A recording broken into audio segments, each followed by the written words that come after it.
ನಮಸ್ಕಾರ ಗೆಳತಿಯರೇ.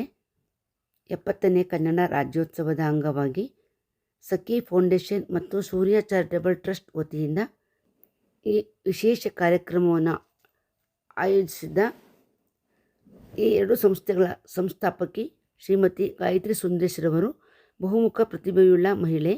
ಅವರು ತಮ್ಮ ಕಾರ್ಯ ಸಾಧನೆಗಳಿಗೆ ಅನೇಕ ಪ್ರತಿಷ್ಠಿತ ಪ್ರಶಸ್ತಿಗಳನ್ನು ಪಡೆದಿದ್ದಾರೆ. ಇವರು ಏರ್ಪಡಿಸಿದ ಈ ಕನ್ನಡ ಕಾರ್ಯಕ್ರಮದಲ್ಲಿ ಅನೇಕ ಹಿರಿಯ ಮಹಿಳೆಯರು ತಮ್ಮ ಅನುಭವಗಳನ್ನು ನಮಗೆ ತಿಳಿಸಿದ್ದಾರೆ. ಈ ಕಾರ್ಯಕ್ರಮದ ಮುಖ್ಯ ಆಕರ್ಷಣೆ ಏನೆಂದರೆ ಮಹಿಳೆಯರು ಸಾಧಿಸಿರುವ ಅವರ ಸಾಧನೆಗಳ ಬಗ್ಗೆ ಮತ್ತು ನೆನಪಿನ ಅಂಗಳದಲ್ಲಿ ಸದಾ ಚಿರಸ್ಥಾಯಿಯಾಗಿರುವ ಅವರ ನಮ್ಮ ಕನ್ನಡ ಮೇಷ್ಟ್ರು ಎನ್ನುವ ವಿಷಯದ ಬಗ್ಗೆ ವಿಶೇಷವಾಗಿ ತಮ್ಮ ಅನುಭವಗಳನ್ನು ಹಂಚಿಕೊಂಡಿದ್ದಾರೆ. ನೀವು ಕೂಡ ಕೇಳಿ ಸ್ನೇಹಿತರೆ. ವಿಡಿಯೋನ ಪೂರ್ತಿ ನೋಡಿ. ನಿಮಗೆ ಇಷ್ಟ ಆಗಿದ್ದರೆ ದಯವಿಟ್ಟು ಒಂದು ಲೈಕ್ ಕೊಡಿ. ನನ್ನ ಚಾನಲ್ನ ಸಬ್ಸ್ಕ್ರೈಬ್ ಮಾಡ್ಕೊಂಡಿಲ್ಲ ಅಂದರೆ ಸಬ್ಸ್ಕ್ರೈಬ್ ಮಾಡ್ಕೊಳ್ಳಿ. ಶೇರ್ ಮಾಡಿ. ನಿಮ್ಮ ಅನಿಸಿಕೆ ಅಭಿಪ್ರಾಯಗಳನ್ನು ಕಮೆಂಟ್ ಬಾಕ್ಸ್ನಲ್ಲಿ ತಿಳಿಸಿ. ಧನ್ಯವಾದಗಳು. ಹಚ್ಚೇವು ಕನ್ನಡದ ದೀಪ, ಕರುನಾಡ ದೀಪ, ಸಿರಿನುಡಿಯ ದೀಪ, ಒಲವೆತ್ತಿ ತೋರುವ ದೀಪ. ಹಚ್ಚೇವು ಕನ್ನಡದ ದೀಪ, ಹಚ್ಚೇವು ಕನ್ನಡದ ದೀಪ. ಬಹುದಿನಗಳಿಂದ ಮೈಮರೆವೆಯಿಂದ ಕೂಡಿರುವ ಕೊಳೆಯ ಕೊಚ್ಚೇವು. ಎಲ್ಲೆಲ್ಲಿ ಕನ್ನಡದ ಕಂಪು ಸೂಸಲು ಅಲ್ಲಲ್ಲಿ ಕರ್ಣ ಚಾಚೇವು. ಬಹುದಿನಗಳಿಂದ ಮೈಮರೆವೆಯಿಂದ ಕೂಡಿರುವ ಕೊಳೆಯ ಕೊಚ್ಚೇವು. ಎಲ್ಲೆಲ್ಲಿ ಕನ್ನಡದ ಕಂಪು ಸೂಸಲು ಅಲ್ಲಲ್ಲಿ ಕರ್ಣ ಚಾಚೇವು. ನಡುನಾಡೆ ಇರಲಿ ಗಡಿನಾಡೆ ಇರಲಿ ಕನ್ನಡದ ಕಡೆಯ ಹೆಚ್ಚೇವು. ನಡುನಾಡೆ ಇರಲಿ ಗಡಿನಾಡೆ ಇರಲಿ ಕನ್ನಡದ ಕಡೆಯ ಹೆಚ್ಚೇವು. ಮರೆದೇವು ಮರವ ತೆರೆದೇವು ಮನವ ಎರೆದೇವು ಒಲವ ಹಿಡಿ ನೆನಪ. ನರ ನರವನೆಲ್ಲ ಹುರಿಗೊಳಿಸಿ ಹೊಸೆದು ಹಚ್ಚೇವು ಕನ್ನಡದ ದೀಪ, ಹಚ್ಚೇವು ಕನ್ನಡದ ದೀಪ, ಹಚ್ಚೇವು ಕನ್ನಡದ ದೀಪ. ಕಲ್ಪನೆಯ ಕಣ್ಣು ಹರಿವನ ಕಸಾಲು ದೀಪಗಳ ಬೆಳಕ ಬೀರೇವು. ಹಚ್ಚಿರುವ ದೀಪದಲ್ಲಿ ತಾಯ ರೂಪ ಅಚ್ಚಳಿಯದಂತೆ ತೋರೇವು. ಕಲ್ಪನೆಯ ಕಣ್ಣು ಹರಿವನ ಕಸಾಲು ದೀಪಗಳ ಬೆಳಕ ಬೀರೇವು. ಹಚ್ಚಿರುವ ದೀಪದಲ್ಲಿ ತಾಯ ರೂಪ ಅಚ್ಚಳಿಯದಂತೆ ತೋರೇವು. ಒಡಲೊಡಲ ಕೆಚ್ಚಿನ ಕಿಡಿಗಳನ್ನು ಗಡಿನಾಡಿನಾಚೆ ತೋರೇವು. ಒಡಲೊಡಲ ಕೆಚ್ಚಿನ ಕಿಡಿಗಳನ್ನು ಗಡಿನಾಡಿನಾಚೆ ತೋರೇವು. ಒಮ್ಮಿರಲಿ ಪ್ರೀತಿ ಎಲ್ಲಿಯದು ಭೀತಿ, ನಾಡೊಲಗೆ ನೀತಿ ಹಿಡಿದೆನಪ. ಮನೆ ಮನೆಗಳಲ್ಲಿ ಮನ ಮನಗಳಲ್ಲಿ ಹಚ್ಚೇವು ಕನ್ನಡದ ದೀಪ, ಹಚ್ಚೇವು ಕನ್ನಡದ ದೀಪ, ಹಚ್ಚೇವು ಕನ್ನಡದ ದೀಪ. ಮಾತಿನಲ್ಲಿ ಮಾತೆಯನ್ನು ಪೂಜೆ ಮಾಡೇವು. ನಮ್ಮುಸಿರು ತೀರುವಿ ನಾಡಿನಲ್ಲಿ ಮಾಂಗಲ್ಯ ಗೀತ ಹಾಡೇವು. ಹರಿ ವರ್ಣವನದ ತೇಗ ಗಂಧ ತರುಗಳಲ್ಲಿ ನಿತ್ಯೋತ್ಸವ ತಾಯಿ ನಿತ್ಯೋತ್ಸವ, ನಿನಗೆ ನಿತ್ಯೋತ್ಸವ ತಾಯಿ ನಿತ್ಯೋತ್ಸವ. ಜೋಗದ ಸಿರಿ ಬೆಳಕಿನಲ್ಲಿ ತುಂಗೆಯ ತೆನೆ ಬಳುಕಿನಲ್ಲಿ ಸಹ್ಯಾದ್ರಿಯ ಲೋಕದಲ್ಲಿ ತುಂಗದ ನಿಲುಕಿನಲ್ಲಿ ನಿತ್ಯ ಹರಿ ವರ್ಣವನದ ತೇಗ ಗಂಧ ತರುಗಳಲ್ಲಿ ನಿತ್ಯೋತ್ಸವ ತಾಯಿ ನಿತ್ಯೋತ್ಸವ, ನಿನಗೆ ನಿತ್ಯೋತ್ಸವ ತಾಯಿ ನಿತ್ಯೋತ್ಸವ. ಮತ್ತೆ ಸೂರ್ಯ ಚಾರಿಟಬಲ್ ವತಿಯಿಂದ 70ನೇ ರಾಜ್ಯೋತ್ಸವವನ್ನು ಆಚರಿಸ್ತಾ ಇರೋದು ನನಗೆ ತುಂಬಾ ವಿಶೇಷ ಅನಿಸ್ತದೆ. ಮೊದಲಿಗೆ ನಿಮ್ಮೆಲ್ಲರಿಗೂ ಕನ್ನಡ ರಾಜ್ಯೋತ್ಸವದ ಶುಭಾಶಯ ಹಾಗೂ ಈ ಕಾರ್ಯಕ್ರಮಕ್ಕೆ ಆತ್ಮೀಯ ಸ್ವಾಗತವನ್ನ ಹಾಕೊಳ್ತಾ ಇದ್ದೀನಿ. ಗೊತ್ತಾಗಿದೆ ಅಂತ ಅನ್ಕೊಳ್ತೀನಿ. ನಮ್ ಕನ್ನಡ ಮೇಷ್ಟ್ರು ಅನ್ನುವಂತಹ ಒಂದು ವಿಷಯದ ಮೇಲೆ ಅಖಿಲ ಭಾರತೀಯ ಸಾಹಿತ್ಯ ಪರಿಷತ್ ಕೂಡ ನಮ್ಮ ಪ್ರತಿ ತಿಂಗಳ ಸಾಹಿತ್ಯ ಚಟುವಟಿಕೆಯನ್ನು ನಾವು ಮಾಡ್ತಾ ಇರ್ತೀವಿ. ಆ ಒಂದು ಕಾರ್ಯಕ್ರಮ ಕೂಡ ಇದರಲ್ಲೇನೆ ನಾವು ಸೇರಿಸ್ಕೊಂಡಿದೀವಿ.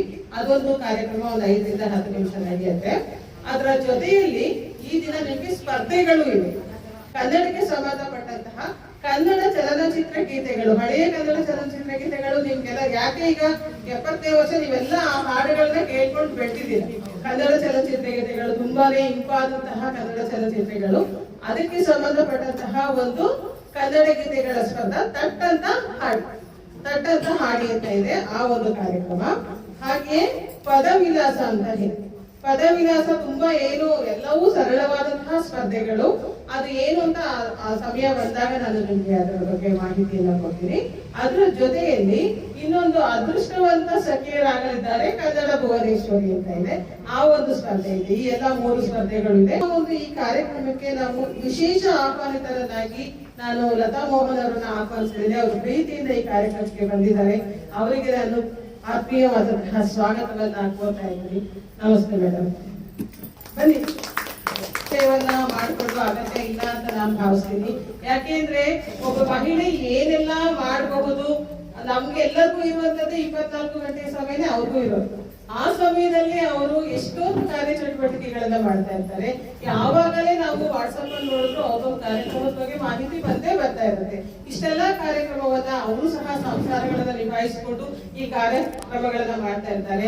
ಹಾಗಾಗಿ ನನಗೆ ಅವ್ರಿಗೆ ಅಂದ್ರೆ ಒಂದ್ ರೀತಿ ತುಂಬಾ ಅಭಿಮಾನ ಇಷ್ಟಪಡ್ತಾರೆ. ನಾವಿನ್ನು ಕಾಲು ಅಲ್ಲ ಬಾಲು ಅಲ್ಲ ಅಂತಾರಲ್ಲ, ಹಾಗೆ ಈಗ ನಾನು ಇದು ಕಂಡ್ಬಿಡ್ತಾ ಇರೋದು. ನಮ್ದು 3ನೇ ವರ್ಷಕ್ಕೆ ಬಂದಿದೀವಿ. ಅದೇ ನೋಡಿದ್ರೆ ಎಷ್ಟೊಂದು ಮಾಡಿ ಎಲೆಮರೆ ಕಾಯಿ ತರನೇ ಇರ್ತಾರೆ. ನಾನು ಹಾಗಾಗಿ ಅವ್ರನ್ನ ನಾನು ಪ್ರೀತಿಯಿಂದ ಕಾರ್ಯಕ್ರಮಕ್ಕೆ ಆಹ್ವಾನಿಸ್ತಾ ಇದ್ದೀನಿ. ಧನ್ಯವಾದಗಳು. ಮನೆಗೆ ಹೋಗ್ಬೇಕು. ಈಗ ಕನ್ನಡ ಮೇಷ್ಟ್ರು ಈ ಕುರಿತಾಗಿ ಮಹಾಸಭಾ ಸದಸ್ಯರು ಮಾತನಾಡಲಿದ್ದಾರೆ. ಮೊದಲಿಗೆ ಈಗ ನಾಗರತ್ನ ಅವರು ತಮ್ಮ ಮಾತನಾಡಬೇಕು. ಎಲ್ಲರಿಗೂ 70ನೇ ಕನ್ನಡ ರಾಜ್ಯೋತ್ಸವದ ಶುಭ ಹಾರೈಕೆಗಳು. ನಮ್ಮ ಕನ್ನಡ ಮೇಷ್ಟ್ರು ಇವತ್ತಿನ ಒಂದು ವಿಷಯ. ನಮಗೆ ಗುರುಗಳು ಅಂತ ಅಂದಾಗ ನಮಗೆ ಪ್ರಾರಂಭದಲ್ಲಿ ನಮ್ಮ ತಾಯಿನೇ ನಮಗೆ ಗುರು. ಜನನಿ ತಾಯನಿಗೆ ಮೊದಲ ಗುರು, ಜನನಿಯಿಂದ ಪಾಠ ಕಲಿತ ಜನರು ಧನ್ಯರು ಅನ್ನತಕ್ಕಂಥದ್ದು ಒಂದು ವಾಕ್ಯ ಇದೆ. ಆ ನಂತರ ನಮಗೆ ಮನೆ ಬಿಟ್ಟ ಮೇಲೆ ಶಾಲೆನೇ ನಮಗೆ 2ನೆಯ ಒಂದು ಕಲಿಕಾ ಕೇಂದ್ರ. ನನಗೆ ಮೊದಲ ಅಡಿಪಾಯ ದೇವೇಂದ್ರಪ್ಪ. ಈಗಲೂ ಸಹಿತ ನಾನು ಅವರು ನಿಜವಾದ ಪ್ರಾತಃ ಸ್ಮರಣೀಯರು ಅಂತ ಹೇಳ್ತಾರೆ. ಯಾವಾಗಲೂ ಸಹಿತ ನಮ್ಮ ಕಲಿಕೆಯಲ್ಲಿ ಯಾರು ನಮಗೆ ಒಳ್ಳೆಯ ಅಡಿಪಾಯ ಹಾಕಿ ಕೊಡ್ತಾರಲ್ಲ ಅವರು ನಮ್ಮ ತಾಯಿ ಆದರೆ ಗುರು. ಆ ಒಂದು ದೇವೇಂದ್ರಪ್ಪನ ನಾನು ಈಗಲೂ ಸಹಿತ ನಾನು ಸ್ಮರಣೆ ಮಾಡ್ತೀನಿ. ಮಗದ ಗುರುಗಳು ಮತ್ತೆ ಕಲಿಕೆಗೆ ಕೊನೆ ಇಲ್ಲ. ಹೀಗಾಗಿ ನಾವು ಈಗಲೂ ಕಲಿತಾ ಹೋಗ್ತಾ ಇದ್ವಿ. ಮತ್ತು ಆ ಗುರುವಿನ ಒಂದು ಹೆಸರು ನನ್ನ ಮನಸ್ಸಿನಲ್ಲಿ ಚಿರಸ್ಥಾಯಿಯಾಗಿಬಿಟ್ಟಿದೆ. ಅವಕಾಶಕ್ಕಾಗಿ ಧನ್ಯವಾದಗಳು. ಕೇಳಿದ್ದಕ್ಕೆ ನಿಮಗೂ ಧನ್ಯವಾದ. ಜೈ ಕರ್ನಾಟಕ. ನನ್ನ ಹೆಸರು ಹಿಮಮಾಲ. ನಾನು ಕೇರಳದ ಮಗಳು, ಕರ್ನಾಟಕದ ಸೊಸೆ. ಹಾಗಾಗಿ ಮಲಯಾಳ ಹೆಚ್ಚು ಬಳಕೆಯಲ್ಲಿರುವ ರಾಜ್ಯದವಳಾದ್ರೂ ಕೂಡ ನಾನು ಕನ್ನಡಿಗ. ಹಿನ್ನೆಲೆಯಲ್ಲಿ ನನಗೆ ಗುರುಗಳಾಗಿ ತುಂಬಾ ಜನ ಉತ್ತಮ ಗುರುಗಳು ಸಿಕ್ಕಿದ್ದಾರೆ. ಅದರ ಒಂದು ಸ್ವಾರಸ್ಯಕರ ಅನುಭವ ಇರುವ ಕಾರಣ ನಾನು ಮಾಧ್ಯಮಿಕ ಶಾಲೆಯ 7ನೇ ಕ್ಲಾಸ್ನ ವಯಸ್ಸಿನಲ್ಲಿ ಒಬ್ಬರು ಗುರುಗಳಿದ್ರು. ಅವರ ಹೆಸರು ಅಬ್ದುಲ್ ಕುದ್ವನ್ ಅಂತ. ಅವರ ಹೆಸರಲ್ಲಿ ನಿಮ್ಗೆ ಗೊತ್ತಾಗಿರುತ್ತೆ ಅವರು ಯಾವ ಧರ್ಮದವರು ಅಂತ. ಆದರೆ ನಾನು ಅವ್ರನ್ನ ತುಂಬಾ ನೆನೆಸ್ಕೊತೀನಿ. ಈಗ ಅವರು ಬಂಧಿಸಿದ್ದಾರೆ. ಎಷ್ಟು ಚೆನ್ನಾಗಿ ಅವ್ರು ಪಾಠ ಮಾಡ್ತಾ ಇದ್ರು ಅಂದ್ರೆ ಈ ರಾಮಾಯಣ ಮಹಾಭಾರತ ಕಥೆಗಳೆಲ್ಲ ಅವರು ಹೇಳಿದಷ್ಟು ಚೆನ್ನಾಗಿ ನನಗೆ ಮುಂದಿನ ಕ್ಲಾಸ್ಗಳಲ್ಲಿ ಯಾರು ಹೇಳಿಲ್ಲ ಅನ್ಸುತ್ತೆ. ಏನೋ ವೀಕ್ಷಕ ವಿವರಣೆ ಕೊಡ್ತಾರಲ್ಲ, ಕಮೆಂಟ್ರಿ ತರ, ಅಷ್ಟು ಚೆನ್ನಾಗಿ ಶ್ರೀರಾಮ ಪಟ್ಟಾಭಿಷೇಕದ ಕಥೆಗಳು, ರಾಮಾಯಣ ಕಥೆಗಳು, ಮಹಾಭಾರತ ಕಥೆಗಳಲ್ಲಿ ಎಷ್ಟು ಚೆನ್ನಾಗಿ ಹೇಳ್ತಾ ಇದ್ರು ಅಂದ್ರೆ ಅದು ನಮ್ಮ ವಯಸ್ಸಿಗೆ ರುಚಿಸೋ ತರ ಸಾಂದರ್ಭಿಕವಾಗಿ ಹಾಸ್ಯವನ್ನು ಎಲ್ಲ ಸೇರಿಸ್ಕೊಂಡು ತುಂಬಾ ಚೆನ್ನಾಗಿ ಹೇಳ್ಕೊಡ್ತಾ ಇದ್ರು. ಆಮೇಲೆ ನನ್ನ ಹೆಸರು ಹೇಮ ಮಾಲ್ಲ ಅಷ್ಟು ಬರೀತಾ ಇದ್ದೆ. ಅವರು ನನಗೆ ಹೇಳಿದ್ರು, ನೀನು ಸಂಸ್ಕೃತದಲ್ಲಿ ಬರೆಯೋದಿದ್ರೆ ಹೇಮ ಮಾಲಾ ಅಂತ ಬರೀಬೇಕು. ಯಾಕಂದ್ರೆ ಮಾಲಾ ಅನ್ನೋದು ಸಂಸ್ಕೃತ ಪದ. ಇಲ್ಲ ನೀನು ಕನ್ನಡದಲ್ಲಿ ಬರೀತಿ ಅಂದ್ರೆ ಮಾಲೆ ಅಂತ ಬರೀ, ಅವಾಗ ಚಿನ್ನದ ಮಾಲೆ ಅಂತ ನಿನ್ನ ಹೆಸರಾಗುತ್ತೆ. ಬಟ್ ಮಾಲಾ ಅಂತ ಬರೆದ್ರೆ ಆ ಥರ ಕನ್ನಡ ಪದ ಇಲ್ಲ, ಅದು ತಪ್ಪು ಪ್ರಯೋಗ ಅಂತ. ಕನ್ನಡಾಂಬೆಗೆ ನಮಿಸುತ್ತಾ 20ನೇ ವರ್ಷದ ಕನ್ನಡ ರಾಜ್ಯೋತ್ಸವದ ಶುಭಾಶಯಗಳನ್ನು ಎಲ್ಲ ಗೆಳತಿಯರಿಗೆ ಅರ್ಪಿಸುತ್ತಾ ನಮ್ಮ ಕನ್ನಡದ ಮೇಷ್ಟ್ರು 2 ಮಾತುಗಳನ್ನು ಆಡೋದಕ್ಕೆ ಇಲ್ಲಿ ಅವಕಾಶವನ್ನು ಕೊಟ್ಟಿದ್ದಾರೆ. ನಮ್ಮ ಈ ಒಂದು ಸಖಿ ಫೌಂಡೇಶನ್, ಸೂರ್ಯ ಚಾರಿಟಬಲ್ ಟ್ರಸ್ಟ್ ಹಾಗೂ ಅಖಿಲ ಭಾರತ ಸಾಹಿತ್ಯ ಪರಿಷತ್ ಎಲ್ಲವೂ ಸೇರಿ ಇದನ್ನ ಕಾರ್ಯಕ್ರಮವನ್ನು ಮಾಡ್ತಾ ಇದ್ದೀವಿ. ಕನ್ನಡದ ಮೇಷ್ಟ್ರು ಅಂದ ತಕ್ಷಣ ನಾಗರತ್ನ ಹೇಳಿದ ಹಾಗೆ ತಾಯಿನೇ ಮೊದಲ ಗುರು. ಅವರು ನಮಗೆ ಹೇಗೆ ಸ್ಪಷ್ಟ ಉಚ್ಚಾರಣೆಯನ್ನ ಹೇಗೆ ಹೇಳ್ಕೊಡ್ತಿದ್ರು ಅಂದ್ರೆ, 2ನೇ ತರಗತಿಯಲ್ಲಿ ಕನ್ನಡದ ಬಾವುಟ ಅಂತ ಒಂದು ಪದ್ಯ ಇತ್ತು. ಅದು ನನ್ನ ಮನಸ್ಸಿನಿಂದ ಇವತ್ತಿನವರೆಗೂ ನಾನು ಶಿಕ್ಷಕಿಯಾಗಿ ಪಾಠ ಮಾಡುವಾಗ ನನ್ನ ಅಮ್ಮನ ಜ್ಞಾಪಿಸ್ಕೊತಾ ಇದ್ದೆ. ಯಾಕಂದ್ರೆ ಅವರು ಒಂದು ನಂತರ ನಮ್ಮ ತಂದೆ ಹೋದ್ಮೇಲೆ ಶಿಶುವೆ ಆದ ಅವರು ಶಿಕ್ಷಕಿಯಾಗಿ ಕೆಲಸ ಮಾಡ್ತಿದ್ರು. ನಾನು 2ನೇ ತರಗತಿಯವಾಗ ನಾನು ಅದನ್ನ 7 ತಿರುಗುದು 6 ತಿರುಗುದು ನಿಮ್ಗೆಲ್ಲ ಇದೆ ನೋಡು ನಮ್ಮ ಬಾವುಟ, ಇಂಥ ಧ್ವಜವು ಅನ್ನುವೆ. ನಮ್ಮಮ್ಮ ಬಾಯಿ ಮೇಲೆ ಇಂಥ ಧ್ವಜವು.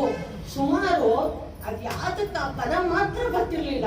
ಸುಮಾರು 15 ದಿನ ಅವರ ತಾಳ್ಮೆಯಿಂದ ಪ್ರತಿ ದಿನ ತಿದ್ದಿದ್ದಾರೆ ಅಂದ್ರೆ ನಿಜವಾಗ್ಲೂ ಕನ್ನಡದ ಮೇಷ್ಟ್ರು ಅಂದ್ರೆ ನನ್ನ ಅಮ್ಮ ಕಮಲಮ್ಮ ಅಂತಾನೆ ನನ್ನ ಭಾವನೆ. ಕನ್ನಡದ ಮೇಷ್ಟ್ರು ಮೊದಲು ನನಗೆ ಒಂದು ಭದ್ರ ಬುನಾದಿಯನ್ನ, ಒಂದು ದೊಡ್ಡ ಕಟ್ಟಡವನ್ನ ನಾನು ಕನ್ನಡ MA ಮಾಡುವಾಗಲೂ ನಾನು ತುಂಬಾ ಜ್ಞಾಪಿಸ್ಕೊತಾ ಇದ್ದೆ ನಮ್ಮಮ್ಮನ್ನ. ಅವರಿವಾಗಿಲ್ಲ, ಆದ್ರೆ ಅವ್ರು ಹೇಳ್ಕೊಟ್ಟ ಅದೊಂದು ಪದ ಉಚ್ಚಾರಣೆ ಇರ್ಬೋದು, ಬರವಣಿಗೆ ಇರ್ಬೋದು, ಆಮೇಲೆ ಅಕ್ಷರ ದುಂಡಾಗಿ ಬರಿಬೇಕು ಅಂತ ಪ್ರತಿದಿನ ಅಮ್ಮ ಒಂದು ವಾಕ್ಯವನ್ನ ಹೇಳ್ತಾ ಇದ್ರು.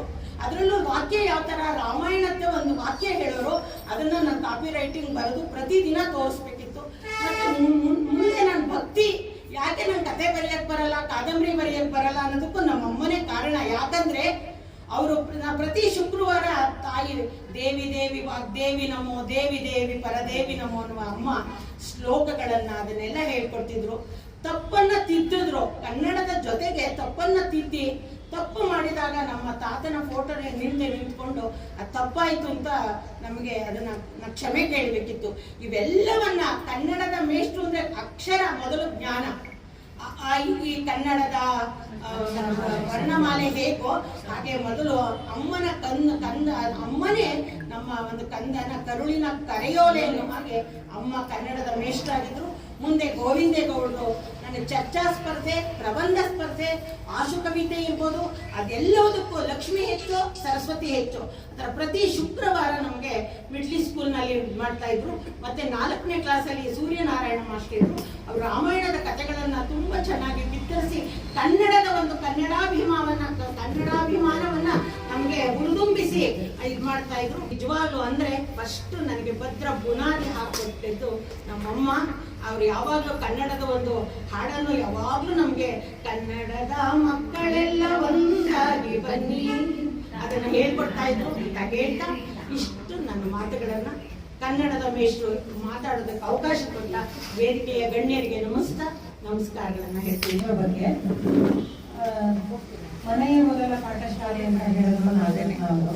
ಪದ್ಯ ಹೇಳಿದ್ರೆ ಇದಕ್ಕೆ ಅಮ್ಮ ತಿಳ್ಕೊಟ್ರು ಅಂತ ಹೇಳಿದ್ರು ವಾಣಿಯವರು. ಇವರು ಕನ್ನಡದಲ್ಲಿ ಯಾವ ರೀತಿ ನಾವು ಕಲ್ತ್ವಿ ಅನ್ನೋದನ್ನ ಹೇಳಿದ್ರು. ನನಗೆ ನಿಜವಾಗ್ಲೂ 1ರಿಂದ 4ನೇ ತರಗತಿವರೆಗೆ ಅದು ಹೇಗೆ ಕಳೆದೆ ಅನ್ನೋದೇ ನನಗೆ ಗೊತ್ತಿಲ್ಲ. ಹಾಗಾಗಿ ಹೋಗಿದೆ. ಅದು ನಾವು ಅನ್ಕೋತೀವಿ ಚಿಕ್ಕಂದಿನ ವಿದ್ಯೆ ಕೊನೆಗೂ ಚೂಡಾರತ್ನ ಅಂತ ನೀತಿ ಶತಕದಲ್ಲಿ ಭರ್ತೃಹರಿ ಹೇಳಿದ್ದಾನೆ. ಅದರಿಂದ ನಾವು ನಮ್ಮ ಅಮ್ಮ ಹೆಬ್ಬೆಟ್ಟು, ನಮ್ಮ ಅಪ್ಪನಿಗೆ ಅಲ್ಪ ಸ್ವಲ್ಪ ಬರ್ತಾ ಇತ್ತು, ಆದರೆ ಅಪ್ಪ ಯಾವುದನ್ನೂ ಹೇಳ್ಕೊಡ್ತಿರ್ಲಿಲ್ಲ ಮಕ್ಕಳಿಗೆ. ಆದರೆ ನಮ್ಮ ಅತ್ತಿಗೆ ನಿಜ, ನಾನು ಎಲ್ಲರಿಗಿಂತ ಚಿಕ್ಕವಳು ಮನೆಯಲ್ಲಿ, ಆದರೆ 9 ಜನ ಮಕ್ಕಳು. ನಾನು ಚಿಕ್ಕವಳಾದ್ರಿಂದ ನನಗೆ ಸಿಕ್ಕಿದ್ದು ಅಪ್ಪ ಅಮ್ಮನ ಸಾನ್ನಿಧ್ಯ ಸಿಗ್ಲಿಲ್ಲ. ಅಜ್ಜಿ ಮತ್ತೆ ಅತ್ತಿಗೆ ಅವರಿಬ್ಬರು ಸಹವಾಸ ನನಗೆ ಸಿಕ್ಕಿದ್ದು. ನನ್ನ ಅತ್ತಿಗೆಗಿಂತ ಹೆಚ್ಚಾಗಿ ನನಗೆ ಅಕ್ಷರಾಭ್ಯಾಸ ಮಾಡಿಸಿದ್ದಿರಬಹುದು, ಅಥವಾ ನನಗೇನಾದರೂ ಕಲಿಸ್ಕೊಟ್ಟಿದ್ದಾರೆ. ರಾಮಾಯಣ ಇರ್ಬೋದು, ಮಹಾಭಾರತ ಇರ್ಬೋದು, ಯಾವುದೇ ಕಥೆ ಇರ್ಬೋದು, ಅದನ್ನ ಶಾಲೆಯಲ್ಲಿ ಕಲ್ತಿದ್ದಕ್ಕಿಂತ ಹೆಚ್ಚಾಗಿ ನಾನು ನಮ್ಮ ಅತ್ತಿಗೆ ಹತ್ರ ಕಲ್ತಿದ್ದೀನಿ. ಇವತ್ತಿಗೂ ಅತ್ತಿಗೆನ ನಾನು ಯಾವಾಗಲೂ ನೆನೆಸ್ಕೋತಾ ಇರ್ತೇನೆ. ಯಾಕೆ ಅಂತಂದ್ರೆ ಅವ್ರ ಮಕ್ಕಳು ಅವರಿಗೂ 5 ಜನ ಮಕ್ಕಳಿದ್ರು. ಆ 5 ಜನ ಮಕ್ಕಳ ಜೊತೆ ನಾನು ಒಬ್ಳು ಅಂತ ನನ್ನನ್ನ ಅವರು ಸೇರಿಸ್ಕೊಂಡಿದ್ರು ಅವ್ರ ಮನೆಗೆ. ಅವ್ರ ದೊಡ್ಡಪ್ಪನ ಮಗನ ಹೆಂಡತಿ. ನಾನು ನಮ್ಮ ತಂದೆ ಫಾರೆಸ್ಟ್ ಡಿಪಾರ್ಟ್ಮೆಂಟ್ ಅಂತ ನಾನು ಮೊದಲೇ ಹೇಳ್ಬಿಟ್ಟಿದ್ದೀನಿ. ಊರು ತಿನ್ನೋದು ಕಾಡ್ ತಿನ್ನೋದು. ಒಂದು ಸ್ಕೂಲ್ ಮೊದಲನೇ ವರ್ಷ ಒಂದು ಸ್ಕೂಲಲ್ಲಿ ಓದಿದ್ರೆ ಇನ್ನೊಂದು ವರ್ಷ ಇನ್ನೊಂದು ಸ್ಕೂಲಲ್ಲಿ, ಇದೇ ನಮ್ಮ ಕತೆ. ಅಂತೂ ಇಂತೂ ನಾನು 2ನೇ ಕ್ಲಾಸು 3ನೇ ಕ್ಲಾಸು ಅನ್ನೋದು ಮರ್ತೋಗಿದೆ. ನನ್ಗೆ ಪುಣ್ಯಕೋಟಿ ಹಾಡಿದ್ದು ಗೊತ್ತಿದೆ ಅಲ್ಲ, ಯಾವ ಎಷ್ಟನೇ ತರಗತಿ 3ನೇ ತರಗತಿ ಅಂತ ಅನ್ಕೊಳ್ತೀನಿ. ಶ್ರೀಕಂಠಪ್ಪ ಅಂತ ನಮ್ಮ ಮೇಷ್ಟ್ರು, ನಮ್ಮ ಕನ್ನಡ ಮೇಷ್ಟ್ರು ಅಂತ ನನಗೆ ಮೊದಲು ನೆನಪಾಗಿದೆ ಶ್ರೀಕಂಠಪ್ಪ. ಕೊಳೋ ಅಂತ ಹತ್ತಿದಂತ ಹಬ್ಬಿದ್ದವು, ಯಾರ ಮೊಲೆ ಏನು ಸವಿಯಲಮ್ಮ, ಯಾರ ಸೇರಿ ಹಾಡಲಮ್ಮ, ಯಾರು ನಿನಗೆ ಹಿತವರು ಅಂತ ಇದೆಯಲ್ಲ ಆ ಹಾಡು. ಪುಣ್ಯಕೋಟಿ ಹಾಡನ್ನ ಹೇಳ್ತಾ ಇತ್ತು ಅಂದ್ರೆ ಗಳಗಳ ಅಂತ ಹತ್ತಿದ್ದು. ಯಾವಾಗ್ಲೂ ನನಗೆ ನಮ್ಮ ಕನ್ನಡ ಮೇಷ್ಟ್ರು ಅಂದ ತಕ್ಷಣ ಅವರು ಎಷ್ಟು ಚೆನ್ನಾಗಿ ಆ ಒಂದು ಕಥೆಯನ್ನ ಹೇಳ್ತಾ ಇದ್ರು ಅಂದ್ರೆ, ನೀವು ಎಷ್ಟು ಸತಿ ನೀವು ಪುಣ್ಯಕೋಟಿಯಿಂದ ನಾವು ಕೇಳಿದ್ರು ಅದೇನು ಬೇಜಾರಾಗಲ್ಲ. ಹಾಗಾಗಿ ನಾನು ಯಾವಾಗ್ಲೂ ಅವರಿಗೆ ಕೃತಜ್ಞವಾಗಿರ್ತೀನಿ. ಜೊತೆಗೆ ನನ್ಗೆ ಮೇಡಮ್ ಹೇಳಿದಾಗೆ ಪ್ರಬಂಧ ಬರೆಯೋದೆಲ್ಲ ಹೇಳ್ಕೊಟ್ಟಂತವ್ರು ರಾಮನ್ ಅಂತ ನಮ್ಮ ಕನ್ನಡ ಮೇಷ್ಟ್ರು ಹೇಳ್ಕೊಟ್ಟಿದ್ರು. ನಾನು ಎಲ್ಲವನ್ನೂ ಬರೆದಿದ್ದೆ. ನನಗೆ 25ಗೆ 24 ಮಾರ್ಕ್ಸ್ ಬಂದಿತ್ತು. ಇನ್ನೊಂದು ಮಾರ್ಕ್ಸ್ ಯಾಕೆ ಬಂದಿಲ್ಲ ಅಂದ್ರೆ ಅದು ವಿಶೇಷ ಅನ್ನುವಂತಹದನ್ನ ನಾನು ತಪ್ಪಾಗಿ ಬರ್ತಿದ್ದೆ. ವಿಶೇಷ ಅನ್ನೋದನ್ನ ನಾನು ಸ್ಪೆಲ್ಲಿಂಗ್ ತಪ್ಪು ಬರ್ತಿದ್ದೆ. ಅದನ್ನ ತೋರಿಸ್ಬಿಟ್ಟು ಹೇಳಿದ್ರು, ನೋಡಿ ಈ ತರ ಎಲ್ಲ ಬರೆಯೋದು ಹೇಗೆ ಬರಿಬೇಕು ಏನು ಅಂತ. ನಾನು ದೊಡ್ಡ ಶಾನ ಮಧ್ಯದಲ್ಲಿ ಹಾಕ್ಬಿಟ್ಟಿದ್ದೆ, ಅದೊಂದು ತಪ್ಪಾಗಿತ್ತು. ಅದಕ್ಕೆ ಈಗ ಯಾವಾಗಲೇ ವಿಶೇಷ ನೋಡಿದಾಗಲೆಲ್ಲ ರಾಮಂತ ನೆನಪಾಗ್ತಾರೆ. ಹೀಗೆ ಕನ್ನಡ ಮೇಷ್ಟ್ರುಗಳ ನೆನಪು ಅನೇಕ ಆಗಿದ್ದಾವೆ. ಮುಂದಿನ ಕಾರ್ಯಕ್ರಮ ಸಾಹಿತ್ಯ ಬರೆದಿದ್ದು ನಾನು, ರಾಗ ಹಾಕಿದ್ದು ನಮ್ಮ ಹಾಡಿನ ಮೇಡಮ್ ಅಲ್ಲ, ಅಮ್ಮ ಮೇಡಮ್. ಹೇಳಿದರು ಕನ್ನಡ ಪ್ರಜ್ಞೆ ಇರಿಸಿಕೊಂಡು ವಿಶ್ವದ ಪ್ರಜ್ಞೆ ಬೆಳೆಸಿದರು, ವಿಶ್ವದ ಪ್ರಜ್ಞೆ ಬೆಳೆಸಿದರು. ಕನ್ನಡ ಜ್ಞಾನ ಹಂಚಿಕೊಂಡು ಕನ್ನಡ ಹಣತೆ ಹಚ್ಚಬೇಕು, ಜಗದಲ್ಲೆಲ್ಲ ಕನ್ನಡ ಶಾಂತಿಯ ಬೀಜವನ್ನು ಬಿತ್ತಬೇಕು, ಬೀಜವನ್ನು ಬಿತ್ತಬೇಕು. ನಾವು ಕನ್ನಡ ಬಂಧುಗಳೆಂದು ಸಾಮರಸ್ಯ ಬೆಳೆಸಬೇಕು, ಪಂಪಾರನ್ನರ ವಚನ ಸಾಹಿತ್ಯ ಹಿಮಾಲಯದೆತ್ತರ ಸಾಗಬೇಕು, ಹಿಮಾಲಯದೆತ್ತರ ಸಾಗಬೇಕು. ಬಾರಿಸು ಕನ್ನಡ ಡಿಂಡಿಮವ, ಓ ಕರ್ನಾಟಕ ಹೃದಯ ಶಿವ, ಎಂಬಿ ಸಾಲು ಮಾರ್ಥನಿಸಿದರೆ ಕನ್ನಡ ಕಹಳೆ ಮೊಳಗುವುದು, ಕನ್ನಡ ಕಹಳೆ ಮೊಳಗುವುದು. ಮಕ್ಕಳಿಗೆ ಕನ್ನಡ ಕಲಿಸಲೇಬೇಕು, ಕನ್ನಡ ಪತ್ರಿಕೆ ಓದಲೇಬೇಕು, ಕನ್ನಡ ಭಾಷೆ ಸಂಸ್ಕೃತಿಯನ್ನು ಉಳಿಸೋಣ ಬೆಳೆಸೋಣ ನಾವೆಲ್ಲ, ಉಳಿಸೋಣ ಬೆಳೆಸೋಣ ನಾವೆಲ್ಲ. ಶೀಟಲ್ಲಿ ನಿಮ್ಮ ಹೆಸರು ಮತ್ತೆ ಮೊಬೈಲ್ ಸಂಖ್ಯೆಗಳನ್ನ ಮೊದಲಿಗೆ ಬರೀತೀರಾ. ಆ ನಂತರ ನಾನು ಅಕ್ಷರವನ್ನ ಹೇಳ್ತೀನಿ, ಅರ್ಥ ಆಯ್ತಾ? ಆ ಅಕ್ಷರಕ್ಕೆ ಸಂಬಂಧಪಟ್ಟಂತಹ ಪದಗಳನ್ನ ನೀವು ಬರೀರಿ. ಅಂದ್ರೆ ಆ ಪದದಲ್ಲೇ ಹೇಳ್ಬೇಕು.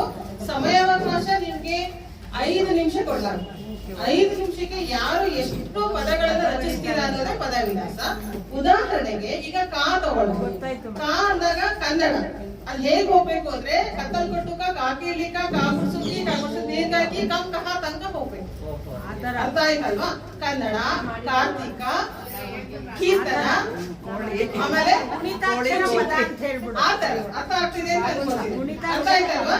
ಈಗ ನಿಮ್ಗೆ ಅಕ್ಷರ ಯಾವ್ದು ಅನ್ನೋದನ್ನ ಪೇಪರ್ ಕೊಟ್ಟು ನಮ್ಮ ಕನ್ನಡದಲ್ಲಿ ಇದೆ, ಅದರಲ್ಲಿ ಈಗ ನಿಮ್ಗೆ ಒಂದು ವಿಶೇಷ ಅಂತ ಹೇಳಕ್ಕೆ ಒಂದು ವಿಶೇಷ ಏನಂದ್ರೆ ಯಾರು ಹೆಚ್ಚು ಪದಗಳನ್ನ ರಚಿಸ್ತಾರೆ, ಜೊತೆಗೆ ಅಕ್ಷರವೂ ಚೆನ್ನಾಗಿರ್ಬೇಕು.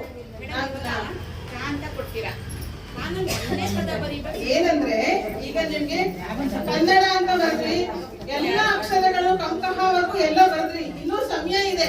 ಕನ್ನಡದ ಪಕ್ಕ ಇನ್ನೊಂದು ಬರ್ಕೊಂಡು ಹೋಗಿ.